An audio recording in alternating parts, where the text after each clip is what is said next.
Boa noite, bem-vindos aqui ao canal para essa live de domingo. Bem, o tema hoje é, a meu ver, bem interessante e tem muito a ver com os dias que nós vivemos. Qual é a mentalidade realmente dos heróis? Qual é a mentalidade daqueles que têm uma perspectiva histórica? E uma perspectiva histórica em função de Deus, dos seus interesses, da sua glória, daquilo que na vida material dos povos deve ser valorizado. E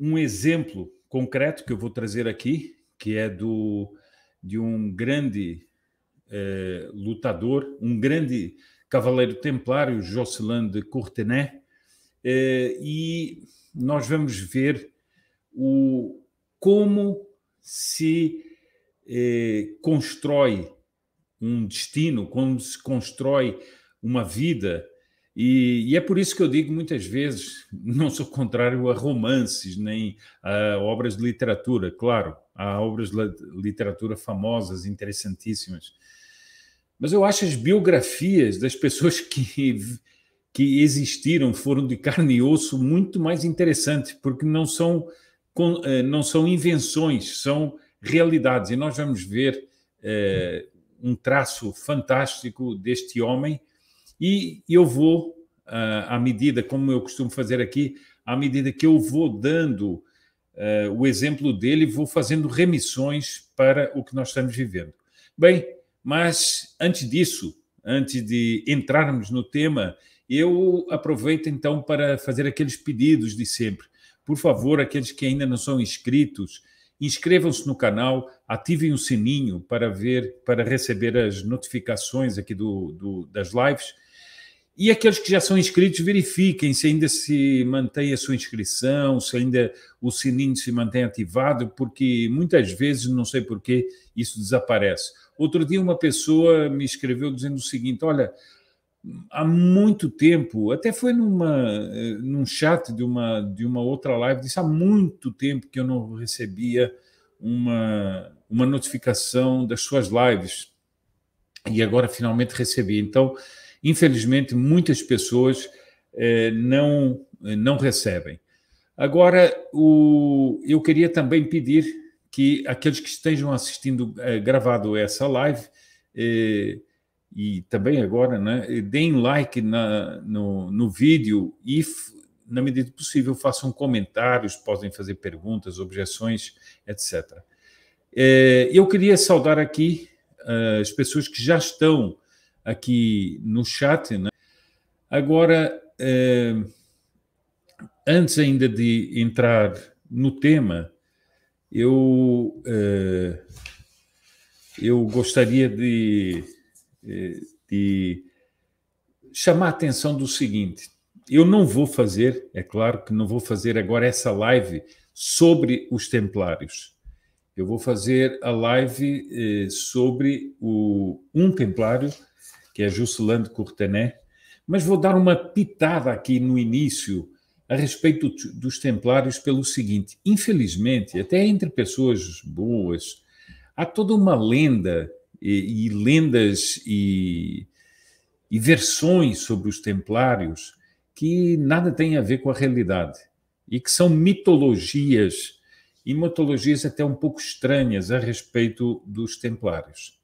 É bom não esquecer que os templários, a um certo momento, foram perseguidos injustamente por máquinas de detração de hereges que eram combatidos pelos templários, e a um certo momento a ordem foi fechada em muitas partes do mundo, mas em Portugal o rei pediu ao Papa que ela não fosse fechada.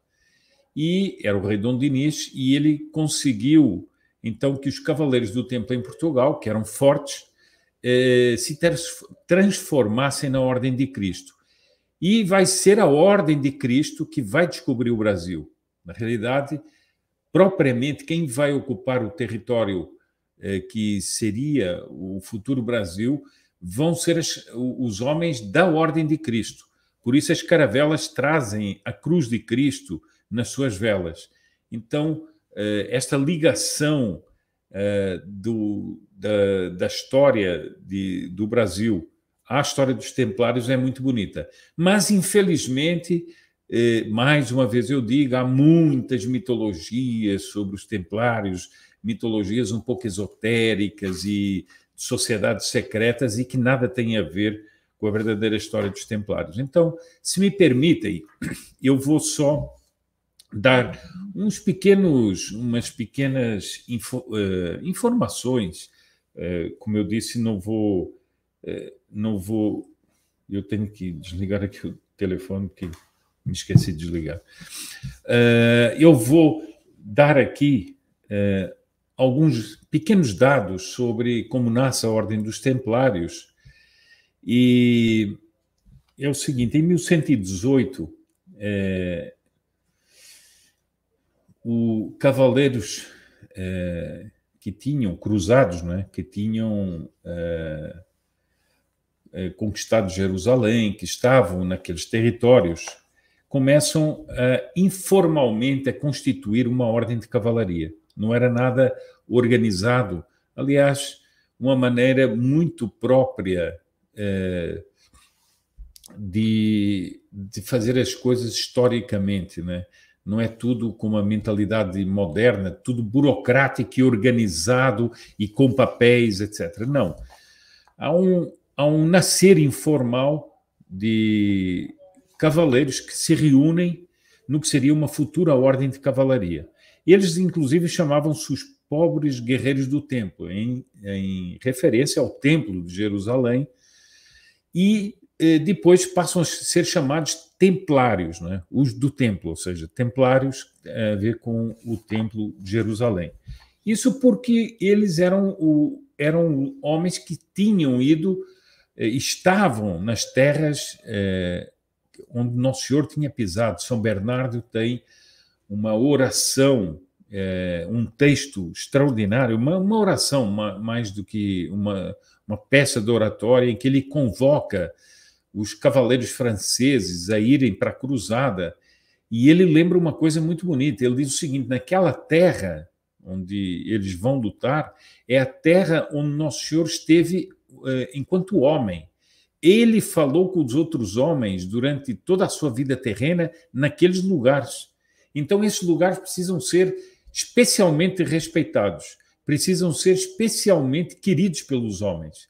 É claro que ele veio falar para todos os homens, mas ele fisicamente esteve ali. O verdadeiro Deus e o verdadeiro homem, nosso Senhor Jesus Cristo, esteve naquelas terras, pisou aquelas areias, andou por aquelas estradas, falou com os homens ali, e por isso, e ali fez, sobretudo, se sacrificou por todos, foi o sacrifício da cruz, e ali ressuscitou como o primeiro de todos aqueles que vão, todos os homens que são chamados a ressuscitar, não é? E que somos todos nós. Bom, então, eles eram conhecidos, esses primeiros homens que iriam fundar os Templários, eram conhecidos como leões na guerra e cordeiros em casa. Há um autor famoso que faz essa descrição deles. Vejam, eram terríveis para os inimigos de Cristo e gentis com os amigos. Isto é o perfil do cavaleiro medieval. O contrário da concepção que muita gente tem do que é uma pessoa combativa nos dias de hoje, que é um brutamontes, um selvagem, uma pessoa sem educação, rude. Não, eles eram terríveis para os inimigos de Cristo e gentis com os amigos. Aliás, guardem esse termo da gentileza, porque isso vai entrar na descrição desse pequeno episódio que eu vou comentar aqui. Eles eram os primeiros no ataque e os últimos a recuar, ou seja, eram os mais valentes. São Bernardo entusiasmou-se com esses bons soldados e lembrou-lhes, há um elogio que ele vai fazer a essa milícia de Cristo, né, como ele vai chamar. Ele diz o seguinte: o templário morrendo favorece a si mesmo. Por quê? porque ele ofereceu a vida no combate pelas coisas de nosso Senhor Jesus Cristo. Então, salva-se por causa disso. Matando, ele favorece a Cristo. Eles, dizia São Bernardo, são ministros de Deus para a punição dos ímpios e exaltação dos bons. Em 1128, portanto, 10 anos depois, o Papa convoca para o Concílio de Troyes o próprio São Bernardo.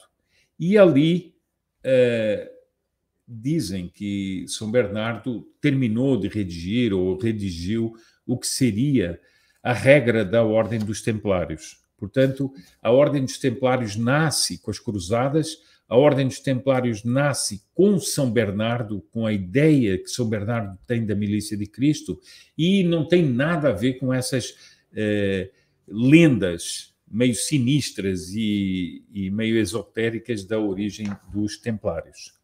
Bom, e é muito curioso que eles adotam um hábito, que é um hábito branco, não é?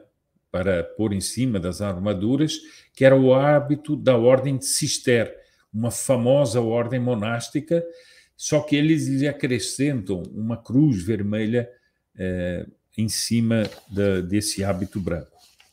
Bom, eu vou ler aqui assim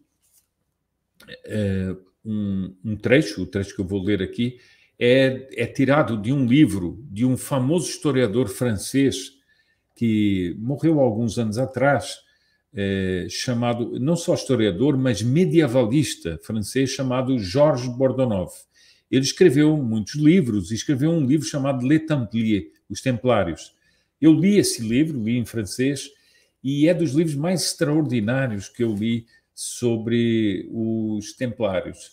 E ele traz a verdadeira história dos Templários, mostra, aliás, com uma clareza, com documentos, como foram os hereges que conspiraram contra os Templários para fechá-los e lançaram calúnias, lançaram boatos, etc., sobre os Templários.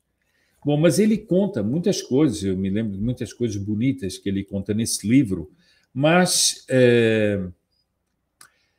há uma coisa que ele conta que sempre me marcou muito, é que quando os Templários tinham uma tal formação espiritual, uma tal densidade de espiritualidade, que isso se reflete na postura, se reflete no rosto, se reflete nos gestos, se reflete na maneira de combater.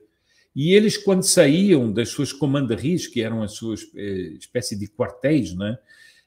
Quando eles saíam, por exemplo, para uma batalha, eles saíam em silêncio, um silêncio recolhido, exatamente daqueles que tinham uma densidade espiritual muito grande, que rezavam, que meditavam, mas que estavam sempre prontos para o combate. Então, eles saíam em silêncio e o Georges Bordenave, poeticamente, faz uma descrição de que só se ouviam os sons dos cascos dos cavalos, ao mesmo tempo o vento que batia nas capas e ouvia-se aquelas capas tremularem, ouvia-se um certo ranger dos ferros, seja dos freios, seja de outras peças dos arreios. Quem já montou a cavalo sabe bem o que são esses sons todos. E eles avançavam em silêncio até entrar em combate com os muçulmanos, habitualmente com os muçulmanos, também às vezes com os hereges, mas eles, quando eles iam se aproximando, aquele silêncio, aquela segurança, aquela espiritualidade era tão densa que os inimigos já ficavam apavorados. Nós vamos ver um fato concreto aqui com o Joscelin de Courtenay. Então, eles já ficavam assustados, eles já ficavam apreensivos. Bom, e depois, quando entravam em batalha, é claro que eles passavam a dar as ordens de comando, os brados de guerra e tudo isso. Mas vejam, essa segurança de quem entra com legitimidade, com densidade, com espiritualidade na batalha. Isso nos faz entender muito bem certos princípios e nos faz entender, reflita um pouco sobre o que nós estamos vivendo, por exemplo, hoje em dia, no Brasil. Eu vou fazer algumas reflexões sobre isso.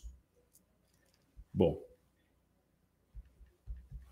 Bem, então vamos agora propriamente para o tema, né? Que é a história de Jocelyn de Courtenay, que eu fiz questão de dizer um verdadeiro templário, exatamente por causa disso. É um templário a sério, não essas versões esotéricas dos templários que se ouve de vez em quando por aí. Bom,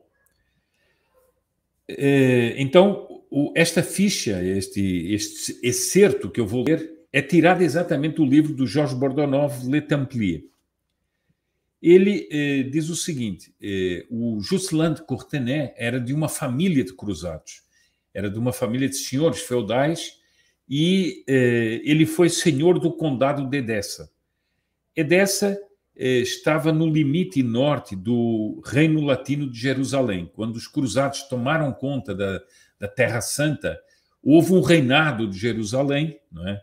Eu já fiz até uma live sobre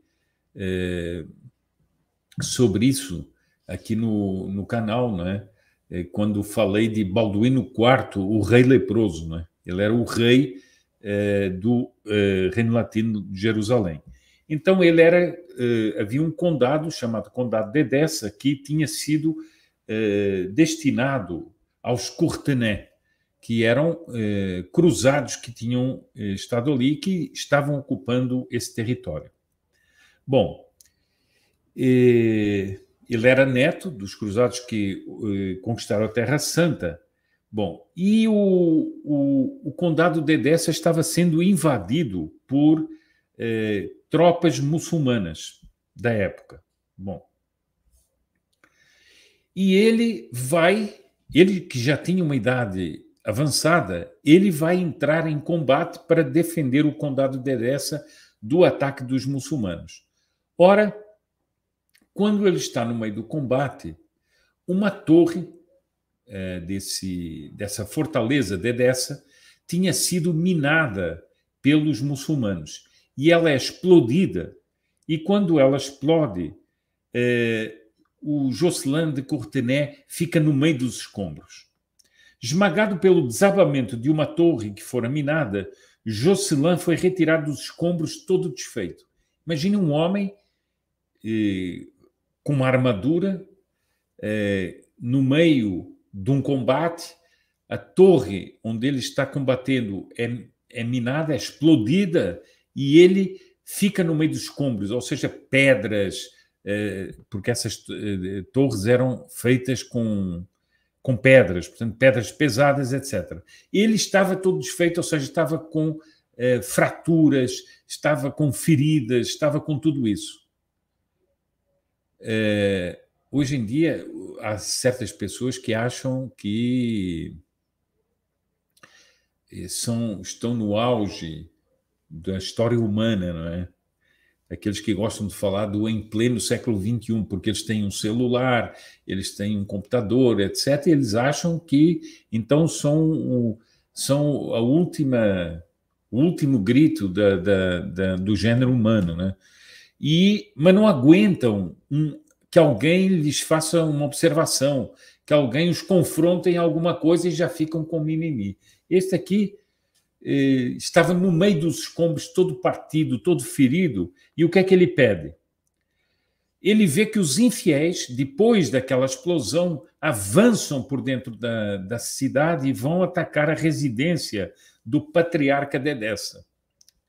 Então, quase morrendo, Jocelyn pede que tragam uma liteira, o carreguem na liteira e faz-se carregar para socorrer a fortaleza. Agora vejam o que é que vai acontecer.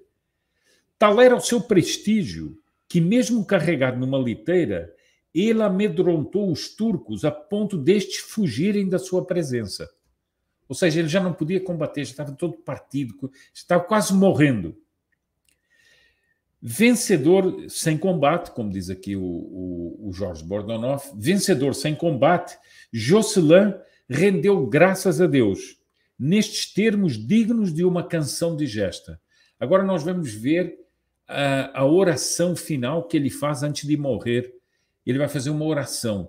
Como é que é a oração que vai fazer um homem que está todo quebrado, todo ferido, que já não consegue combater e está numa liteira? O que é que ele vai dizer? Beausire Dieu. Bom, isso quem conhece francês sabe e vê e entende toda a beleza desta expressão. Pode-se traduzir um pouco por belo Senhor Deus, mas essa tradução não dá toda a beleza que é a expressão Beausire Dieu. Eu vos glorifico e agradeço como posso, por me terdes honrado tanto no século.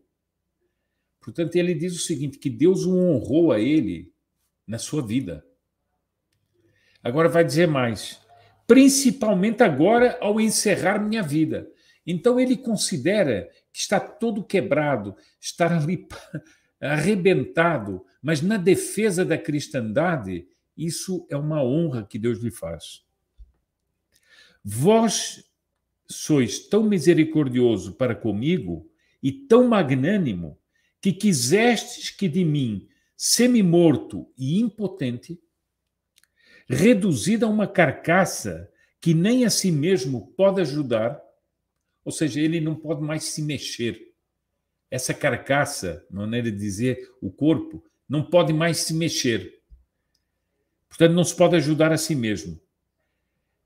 Mesmo reduzido a uma carcaça que nem a si mesmo pode ajudar, os inimigos tivessem um tal pavor que não ousaram esperar no campo de batalha e fugiram todos por causa de minha chegada. Então ele considera isso um supremo ato com que Deus o honra nesse momento. Vejam como isso, eu vou depois comentar, vejam como isso é completamente diferente dos calculismos que nós temos hoje em dia. Dos calculismos, muitas vezes, na defesa da nação. Não podemos fazer isso porque pode dar uma má impressão, não podemos fazer aquilo porque algum país pode nos prejudicar economicamente, não é? Porque a economia está sempre acima de tudo. Vejam como é a mentalidade desse homem. Ele se entregou inteiro, vai morrer, mas os inimigos fugiram na frente dele. Beausire Dieu, eu bem sei que tudo isso prova a vossa bondade e a vossa cortesia. Ou seja, esse homem que está morrendo vai dizer o seguinte, Deus tem cortesia para com ele. Vejam que isso é uma ideia completamente diferente da ideia de que alguns difundem do que é um homem combativo, que é um homem debochado, que grita, que não sei quantos. Não, ele vai falar, ele que está todo arrebentado, depois de ter lutado contra os muçulmanos, ele vai dizer o seguinte, Deus usa de cortesia para comigo. Tendo dito essas coisas de todo o coração, recomendou-se a Deus e, em seguida, sua alma o deixou. Morreu. Essa foi a oração final desse grande templário. Morreu. Morreu depois de ter feito um gesto que foi defender Edessa, depois de ter se arrebentado todo numa torre que explodiu, ele ainda pede que o levem o seu corpo, que ele já não conseguia mexer, e ele ainda aterroriza os inimigos. Depois faz essa oração e morre. Bom, então eu vou aqui tecer alguns comentários, já teci alguns, mas vou tecer mais alguns comentários que são feitos pelo Dr. Plínio Corrêa de Oliveira ao comentar a morte de Jocelyn de Courtenay. Vamos analisar a posição desse homem em confronto com a mentalidade moderna. E nós compreenderemos que tudo quanto de épico e de reluzente existe nesse estado de espírito. Portanto, não vamos só olhar para o fato em si. Isso é um estado de espírito, que é o contrário do estado de espírito de hoje em dia. Hoje em dia, nós vamos ver aqui a uma certa altura, vamos falar sobre isso. Por exemplo, relações internacionais. O que interessa é o comércio. Não interessa mais os valores da nação, não interessam mais a honra daqueles que são daquela pátria, não interessam mais valores ideológicos, nada. Não é o comércio. Então não prejudica o comércio, que está tudo bem. Não prejudica a economia e nós podemos ser aviltados, podemos ser tudo isso. Podemos perder as nossas liberdades, mas desde que o comércio esteja assegurado, está tudo assegurado.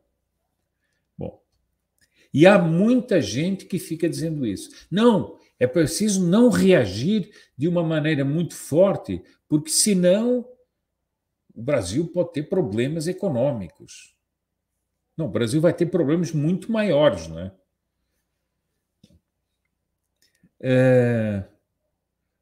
Vejam que ele é um guerreiro de uma família feudal, descendente de cruzados, um homem que lutou valentemente pela Santa Sé, no fundo, pelos valores da Igreja, pela cristandade e, portanto, pela Santa Sé. Entretanto, as desgraças se acumularam sobre a família dele e sobre ele, uma em cima da outra. A cidade da qual ele era senhor feudal foi invadida no tempo de seu avô. Ele perdeu, portanto, esse ponto de apoio, essa fortuna e esse fator de prestígio. Guerreiro, ele foi colhido pelo desabamento de uma torre e foi reduzido a uma carcaça. Ele poderia, segundo os padrões modernos, ter uma queixa de Deus.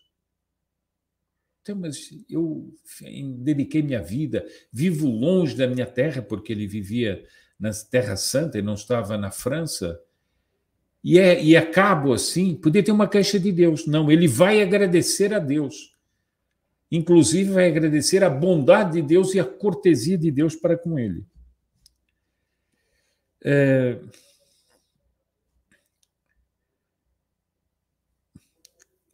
Ele poderia achar, se fosse uma pessoa moderna, que o prêmio consistiria em viver na cidade originária dele, que a sua família possuía, e viver ali como um senhor feudal, feliz, rico, tranquilo, sem guerras nem aborrecimentos, sem heroísmo nem provações, gozando a vida largamente, fazendo viagens, anexando outras terras para algum casamento lucrativo, fazendo negócios e ficando rico.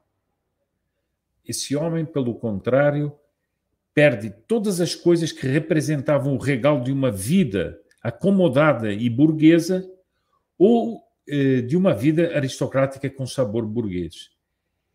E ele é reduzido por um acidente glorioso ao longo de uma luta, ele é reduzido a uma carcaça, como ele mesmo diz.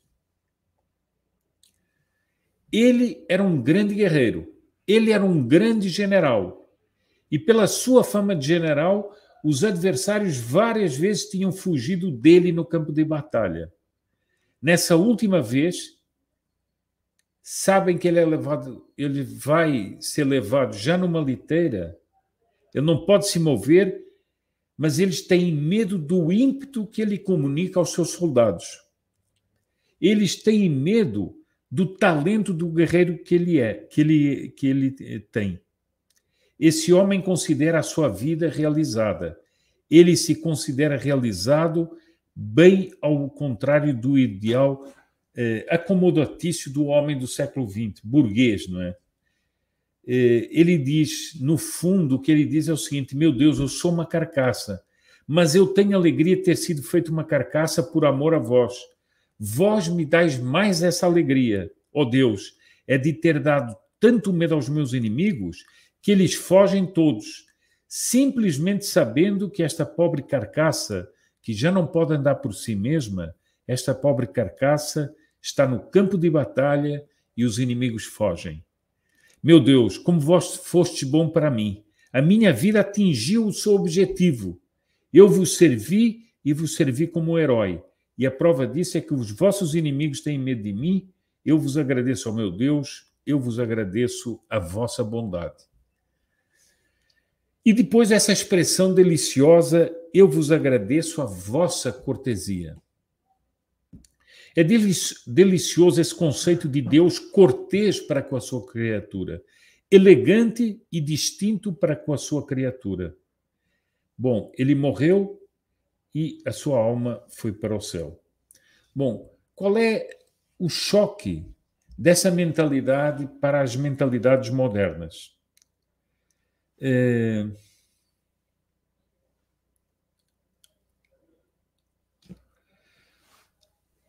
São dois conceitos que se opõem aqui.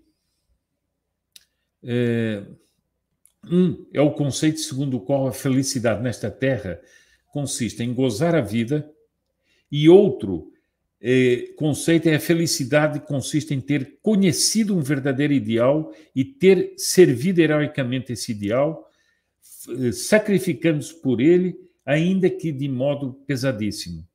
E quanto mais pesado esse modo, mais extraordinário o sacrifício. São duas considerações, dois modos de ver que se apartam diametralmente um do outro. Bom, isso depois aqui há uma consideração sobre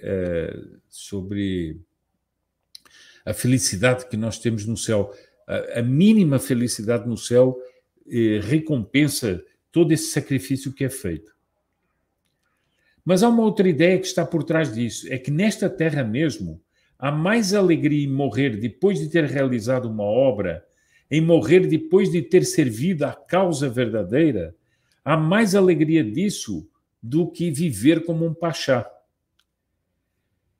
É isso que está naquela frase que creio que os paraquedistas franceses diziam: mais vale ser águia 1 minuto do que sapo uma vida inteira. O esplendor do voo de uma águia é enorme. Esse voo se perde no azul. Aquilo pode ser 1 minuto só, se quiserem, mas vale mais a pena ser águia 1 minuto, dar um só voo e morrer, do que viver ingloriamente como um sapo no brejo, coachando anos e anos e anos, refocilando-se em tudo o que é sujo, naquilo que é secundário e naquilo que não tem nem sequer interesse. Então, numa certa concepção, a glória não representa nada. O gozo representa a razão de ser da vida. No outro, a glória, a fidelidade, o serviço valem a pena. Se considerarem as relações das nações de hoje, elas são relações exclusivamente comerciais. Não entra em jogo a questão da glória, do renome, da honra, nada disso. É comércio. E as nações, a bem dizer, vão se transformando em empresas comerciais. A diplomacia é um negócio. As nações vão se transformando em empresas. Por quê? Porque a ideia do gozo material está invadindo tudo. O Dr. Plínio comenta aqui o seguinte: antigamente, distinguir alguém, honrar alguém, elogiar alguém, realçar alguém tinha um grande papel. Mas hoje as relações são negócios ou cumplicidade no vício, só. O prestígio é um conceito que está morrendo. Negócio e lucros é o conceito que está se afirmando. É a abolição de todos os valores morais e a afirmação apenas do utilitário. Bom, vejam que, e eu queria aqui aplicar isso à crise que o Brasil vive. É preciso haver uma determinação. É preciso haver uma determinação para salvar o Brasil como ele é. O Brasil como ele é, não digo nos dias de hoje, como ele é historicamente falando, ou seja, um Brasil que nasceu cristão, um Brasil que progrediu nas vias da cristandade, apesar de erros que pode ter havido, de faltas que pode ter havido, mas um Brasil que foi se afirmando, Um Brasil cuja independência, nós comemoramos este ano os 200 anos dessa independência. Um império que se afirmou no mundo por muitas virtudes. Tudo isso deve ser defendido, e deve ser defendido ainda que com risco de crises, ainda que com riscos de ameaças, ainda que com riscos de problemas comerciais ou econômicos. Há pessoas que comentam o Brasil do ponto de vista econômico. Não, há mais empregos. Não, nós temos a balança comercial favorável. É verdade. É verdade isso aí, é importante. Mas julgar o país só por isso, os inimigos que querem destruir o país não estão pensando nisso. Eles estão pensando nas ideologias nefastas e anticristãs em todas as manobras demagógicas para levar esse país imenso, que é a terra de Santa Cruz, para um abismo. E é preciso ter coragem. É preciso não ficar com calculismos podres que podem levar a perder o Brasil. É preciso atuar, e é preciso atuar com coragem para defender o Brasil. E eu considero que um grande desespero daqueles que são inimigos do Brasil é ver que, por todo o país, muitas e muitas pessoas intuitivamente percebem que há um momento histórico para se decidir, que há um momento em que o Brasil ou pode deixar de ser ou pode continuar a ser o que é na história. Então, isso nós temos que entender que temos que ser heróis, não é? Como foi Juscelin de Courtenay, de muitas formas, mas não podemos ceder a utilitarismos, nem ceder a argumentos utilitários e argumentos, no fundo, que só partem do princípio de que um Estado ou de que uma nação é feita de material, só de valores materiais, ela não é feita disso. E eu entro aqui exatamente no final deste comentário que me parece muito pertinente nos dias de hoje. Esse novo tom que as coisas têm, que é só o interesse, só o prazer, só o comodismo, representa a vitória do materialismo. Ao mesmo tempo, a derrota e a queda do establishment. Por quê? Porque o que se dá é que esses bens de alma, e aqui vem uma reflexão que me parece muito interessante, quando os homens permanecem muito tempo longe desses valores de alma, desses bens da alma, quando se fica longamente privados deles, os povos começam a sentir fome deles e não se aguentam mais sem eles. Talvez aqui esteja uma das interpretações mais profundas do que o Brasil está vivendo nos dias que correm. Então começa a vir uma nova era histórica que pede a restauração dos bens da alma. E a apetência das grandes coisas deve voltar com uma fome de leão. Nós estamos vivendo a morte dos valores, é verdade, mas ao mesmo tempo vai nascendo, em pessoas que não conheceram isso, vai nascendo uma apetência pelas virtudes, vai nascendo uma apetência pelos valores, vai nascendo um desejo de que, por exemplo, o Brasil volte a ser um Brasil terra de Santa Cruz. É por isso que muitas pessoas hoje cantam a plenos pulmões o hino da independência, porque há algo nele, nos seus timbres, nas suas palavras, que remete a esse Brasil que já foi heróico, a esse Brasil que já teve valores e a esse Brasil que não quer desaparecer na história. Então, eu vou me despedindo aqui nesse final de dia de domingo. Despeço-me aqui de todos, desejando um abençoado final de domingo e que nós tenhamos uma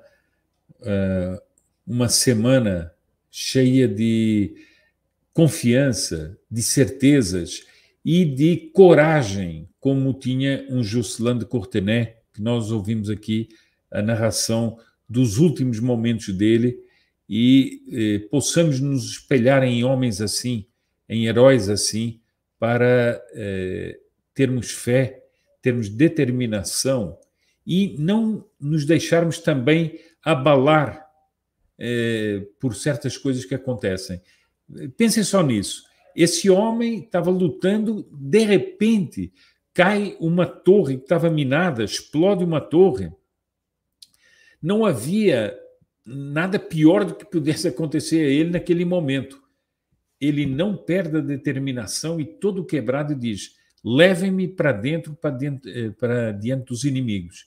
E ele é levado numa liteira improvisada e vai para diante dos inimigos e os faz fugir. Então, nós também, muitas vezes, estamos em situações que parecem como essa torre que cai, mas nós não podemos deixar-nos abater e temos que continuar.